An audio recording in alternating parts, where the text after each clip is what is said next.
Hey skiers, I'm Jeff from skiessentials.com. Welcome to our 2022 ski test. Right here we've got the Salomon Stance 90. This ski is back again for another season. No changes to it either structurally or visually. It's the same ski that we got last year, but we've got another full year of testing under our belts on it. So certainly we're going to include it in our 2022 ski test as well. The Stance line in general was designed to complement Salomon's existing freeride skis, those being the QSTs.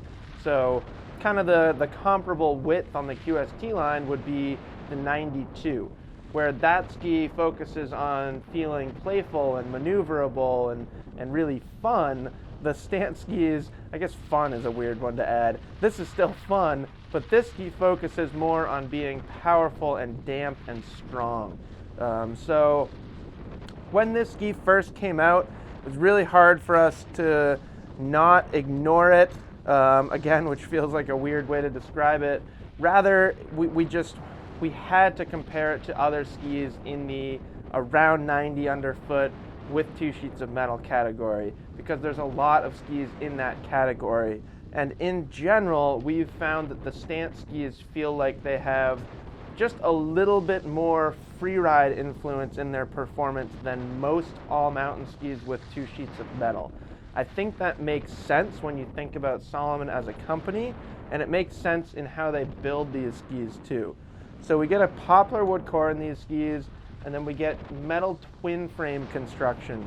So there's 2 sheets of metal in this ski, but instead of them being full sheets of metal, Salomon removes little windows of metal and replaces it with their CFX materials. So CFX, if you recall, is a combination of carbon and flax. Gives the ski a lot of energy without sacrificing vibration damping. Flax does a good job keeping up the vibration damping in those spots where they removed metal. By removing metal, they're also removing quite a bit of weight, which I think is most noticeable in swing weight. This ski is still pretty heavy. You know, it's certainly not, if you look at its specs on paper, the weight is not necessarily impressive, but they feel a little lighter on your feet than some skis that use 2 sheets of metal. Now, a big reason why we think that these Stance skis, among skis with 2 sheets of metal, lean more towards the freeride side of things is their shape. They do use a little bit more tip and tail rocker than, say, like a Brahma 88 or something like that. Even like a Kendo 88. I think the Stance 90 has a little bit more tip and tail rocker, probably notably more tail rocker than a lot of those skis. Also got a nice amount of taper in these skis as well. So there's not like extended side cut in these skis, maybe not quite as much taper as we're seeing in like an Enforcer 88, but there's still a good amount of early taper in the tip, or at least straightens out through the tip. So the resulting performance is a ski, you know, you would expect the ski to be strong on a groomer, strong at speed, good edge grip, all that kind of stuff.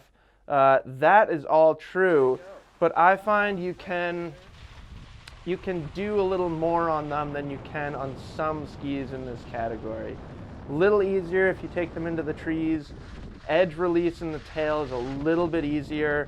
I also think it's fair to say that on the other end of the spectrum, there are skis in this category, again, that feel more precise, but I think that's kind of the benefit of the Stance 90. That's why certain skiers are going to like this ski, is because it has a touch of looseness to go along with a very strong feel.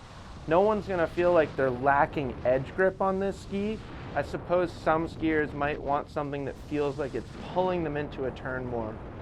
This 176 has an 18-meter turn radius, which isn't long by any means, but there are some skis, again, in this category in like the 16 range. So kind of depends what you're looking for. I will say it's a little bit shorter of a turn than the Kendo. The Kendo, you can get it to make a short turn. This has more willingness to make a mid-radius turn, I should say.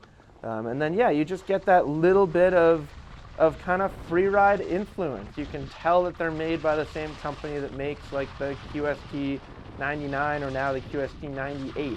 Not nearly as agile or as playful, that ski, but it does have some of that personality to it. And I think that's important because if it didn't, it wouldn't really feel like a Salomon all-mountain ski should, or at least how a Salomon all-mountain ski should, in my opinion. You know, Salomon's got some other skis that don't have any freeride influence in there at all, like the S-Force Bold. But in their 90 underfoot all-mountain ski, I think this combination of performance is really, really nice. And I think any Salomon skier would really appreciate it and be able to come away from this skiing experience saying, yep, that feels like a Salomon with 2 sheets of metal should. So that's the Stance 90 from Salomon. Great ski. Like I said, back again for another season. Of course, let us know if you have any questions about it, and we will see you out there on the slopes.